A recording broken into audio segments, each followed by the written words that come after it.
Eu fico realmente agradecido com as mensagens do chat. Fico realmente agradecido com as mensagens do chat, pedindo para que eu não fale o que está aqui entalado na minha garganta e que tem a ver, é claro, com o gabinete do ministro Alexandre de Moraes e que tem, é claro, a ver com aquele assistente do Alexandre de Moraes que mandou usar da criatividade para tirar o Oeste do ar. Eu prometo, eu vou pensar melhor, eu não vou falar já. Eu não vou falar já. Mas eu quero dizer o seguinte, não é que eu não vou falar me preocupando comigo. Porque cada um tem uma vocação, tem um sentido na sua vida. Né? Cada um tem o seu propósito de vida. E o meu propósito de vida sempre foi ser eu. E eu paguei todos os preços da minha vida por ser eu. Você veja, vocês desculpem fazer esse desabafo aqui, e é que eu acho que vai me fazer bem. Eu sou de uma época, né, que quando eu era criança, já entendia as coisas, surgiu a AIDS. Graças a Deus eu nunca peguei esta doença, mas por que eu trouxe esse assunto aqui? Porque se já era difícil ser homossexual no passado, nos anos 80, 90, se é de alguma maneira, eu não acho que hoje seja difícil em grandes cidades. No interior pode ser que mais, mas não chega nem perto da dificuldade que era você se assumir lá atrás, há mais de 2 décadas, que é o meu caso. Já era difícil por si. E com o estigma da AIDS ainda era muito maior. Porque durante os anos 80 e 90, você dizer que era gay implicava em você dizer que tinha AIDS, mesmo que não tivesse. E quando eu decidi me assumir, eu encarei, porque na minha época, o mercado de trabalho para advogado não aceitava gay. Não tinha movimento LGBT. Não existia centro acadêmico com LGBT, com diversidade, escambau. Porque quando eu vou no Largo São Francisco, na Faculdade de Direito da USP, que à época ainda era um mundo à parte da Universidade de São Paulo, porque fica no centro, fica fora da cidade universitária, as pessoas que eram do centro acadêmico da esquerda, nenhuma delas assumia que era gay. Hoje eu já vi aí, dando rabo à torta e à direita. Mas na época, tinha namorada, etc. Hoje não, hoje é defensor ferrenho e me chama de fascista. Mas na época eu fui o único gay assumido do Largo São Francisco. Uma época em que ninguém abria a boca. E no mercado de trabalho também. Então eu paguei o preço na faculdade, eu paguei o preço no mercado de trabalho, eu fui expulso da república que eu morava por conta disso, paguei o preço de afastamento familiar. A época era muito mais difícil, meus senhores, vocês não têm ideia. Mas eu sempre tive uma opção de vida. Que opção de vida é essa? Não tem nada a ver com sexo, era ser quem eu sou. É fazer o que eu acho certo, sem prejudicar ninguém. Aí, a vida me traz para o jornalismo. A vida me traz para o jornalismo no momento em que um jornalista não pode ser verdadeiro. A vida me traz para o jornalismo em que o jornalista que faz o que tem prazer é considerado da mesma maneira que os gays eram considerados aidéticos nos 80 e nos 90, é considerado golpista. E eu larguei a advocacia, que foi uma carreira que me deu muito dinheiro, uma carreira que fez a minha vida, para ser jornalista, porque chegou num ponto da advocacia que não dá mais para advogar, porque quando o processo chega em Brasília, você tem que fazer algum esquema para você ganhar a ação. Eu falei, não dá mais. E as coisas que eu fiz na advocacia, fiz por necessidade de trabalho, de progressão na carreira. E chegou um certo momento em que eu falei, não, eu não preciso, porque quando eu saía de um caso, e quem paga advogado caro geralmente é um crápula, geralmente, não é regra, não é regra, é um crápula porque quem está errado precisa de uma defesa muito genial. E a defesa genial custa caro. Então, quando eu saía de um julgamento e ganhava a causa para um cliente, eu olhava para outra pessoa e falava, eu acabei com a vida dessa pessoa. Isso começou a me fazer mal.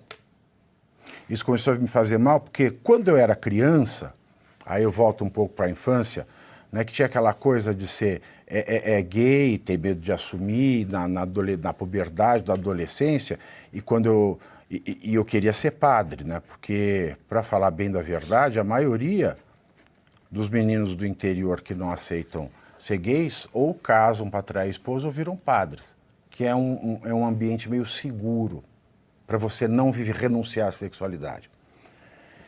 Então eu tinha uma vivência na comunidade católica muito grande. Mas quando eu decidi fazer direito, eu lembro que tinha uma freira, chamava Irmã Angélica. Ela ficava ali, ela cuidava da paróquia de São Benedito em Itapira. E quando eu contei para a Irmã Angélica, ela me falou uma coisa que eu lembro até hoje. Eu lembro até do tom de voz dela, já estava com 90 anos. Ela falou assim, você vai ser um advogado, mas você vai ser um advogado de Deus. Isso nunca saiu da minha cabeça. Até que quando eu decidi que eu não ia advogar mais por conta de tudo isso, e que eu era um advogado e tinha me comprometido a ser um advogado de Deus, como é que eu poderia fazer isso? Eu poderia fazer isso popularizando o que eu conheço do direito. Então é uma maneira de eu ser o advogado de Deus que a Irmã Angélica ela pediu para mim um dia. É eu popularizar tudo que eu sei de direito no doa quem doer. E comecei a fazer isso dentro do jornalismo numa época em que o jornalismo que fala aquilo que dá às coisas o nome que elas têm, é tratado como gay aidético dos anos 80 e 90. E eu saí da Jovem Pan no dia 22 de agosto de 2023. Em 22 de agosto de 2023, eu comentei um caso porque um desembargador de São Paulo, naquela data, concorria a um cargo no Superior Tribunal de Justiça. E ele concorria apadrinhado pelo ministro Alexandre de Moraes. Esse desembargador que concorria ao cargo no Superior Tribunal de Justiça, ele era juiz assistente do Alexandre de Moraes. Quando ele saiu para concorrer o STJ, é claro que ele foi fazer um lobby político, estava no foco da notícia. Então, eu levantei um caso antigo e uma decisão que estava em sigilo, que eu tive acesso, e apesar de ele me processar e me pôr no inquérito para revelar qual foi a minha fonte, e eu não vou revelar porque eu sou jornalista também e tenho direito, uma garantia constitucional, se é que ela vale alguma coisa ao sigilo da fonte, eu critiquei a decisão deste desembargador. À época, eu critiquei de uma maneira muito popular e clara. Mas a decisão dele, na qual ele absolveu um sujeito que foi condenado por estupro de menor em primeira instância, usando uma tese jurídica, minha crítica não foi nem da tese jurídica que ele usou para absolver. A minha crítica, a minha revolta contra ele naquela data foi... E eu estou falando tudo isso porque tem tudo a ver com isso. Eu só quero dizer, e eu vou parar antes de chegar nesse pulo do gato, que é o que eu vou pensar. A minha crítica à decisão dele, que eu conhecia na íntegra naquela época, que ele estava concorrendo ao cargo do STJ, apadrinhado pelo Moraes, não era nem pela tese jurídica que ele usou para livrar o pedófilo. Um senhor de 76 anos, que mantinha relações sexuais com uma menina de 13 e que conhecia o fato da idade da menina porque ele costumava ir à casa da avó dela, que passava fome, com a qual a menina morava, para levar pão. No julgamento, a minha crítica foi o tratamento que ele deu a essa menina de 13 anos. Referiu-se a ela como nenhuma jejum em matéria de sexo, dada a prostituição, alcoolizada e usuária de substâncias entorpecentes, estupefacientes foi o que ele usou, se não me engano, mas foram termos técnicos. Aí ele tira sarro através de uma expressão de duplo sentido naquela decisão. Ele põe, no duro, as meninas com esse tipo de vida parecem mais velhas. Então, ele não sabia que ela não tinha menos de 14 anos. Então, a minha crítica foi com o tratamento que ele dispensou. Aquela criança vulnerável em todos os sentidos. Porque miserável, porque viciada em drogas, porque viciada em álcool, porque sem pai e sem mãe, morando com a avó que passa fome, porque semi-analfabeta, e por todos os motivos que nenhuma criança deve passar na vida. Mesmo que ela soubesse o que é prostituição, ela não o fazia porque o quis, ela o fazia porque passava fome. E esse juiz que concorria ao STJ teve a pachorra de listar nome por nome de todos os homens que se deitaram com ela para mostrar que ela era versada na matéria. E eu disse na oportunidade que ele chamou a menina de vagabunda. Mas ele não usou vagabunda na decisão, e é por isso que ele me processa, porque eu o difamei, porque ele jamais chamou a menina de vagabunda. Era preciso, depois de elencar o nome de todos os parceiros sexuais que abusaram dela, porque ela era miserável e fazia isso para poder comer? E ainda usar a expressão no duro, meninas com esse tipo de vida parecem ter mais de 14 anos? O detalhe é que ele perdeu, obviamente, a vaga do STJ, e só por isso valeu a minha demissão do Jovem Pan.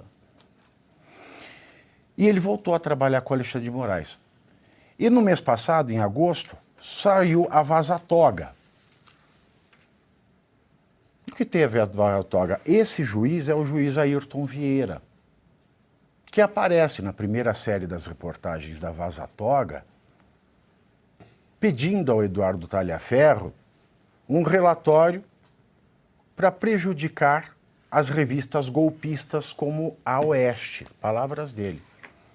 Ao que o Talhaferro responde, não há nada contra a revista Oeste, a não ser matérias jornalísticas. E ele então diz, Ayrton Vieira, use a sua criatividade, kkkkkk. Então, uma coisa é a crítica que eu fiz ao julgamento dele, em que ele absolveu um pedófilo, não pelos termos jurídicos, mas pela forma com a qual ele tratou a vítima. E outra coisa é ele ter, agora, ter sido descoberto num escândalo sem precedente. O processo no qual, e são vários processos, inquéritos e processos, nos quais ele me enredou por conta de ter revelado e me indignado. E só comigo, porque se você olha na internet, tem 10 anos de crítica a ele. Mas ele trabalha no gabinete do Moraes. Olha que maneira interessante do Alexandre de Moraes me atingir, sem ter que lidar comigo diretamente. Esse processo está em sigilo, óbvio, porque tudo desses senhores é em sigilo. Eles são como vampiros. Se veem a luz, eles se desfazem. E porque está em sigilo, eu não posso comentar nada desse processo. E neste momento, senhores, aconteceu algo dentro desse processo que eu estava pensando em dizer, mas se eu disser, pode ser que eu não volte amanhã, então eu vou pensar melhor. É isso que está me incomodando, é isso que está me afligindo, porque isso acabou de chegar no meu celular. Me desculpem, tá? Não, só não diga. A gente só quer que você não diga. Me desculpem. Zero. Mas esses são os nossos juízes. Essa é a supremacia. Não é a supremacia branca que macula o judiciário. É a supremacia dos covardes.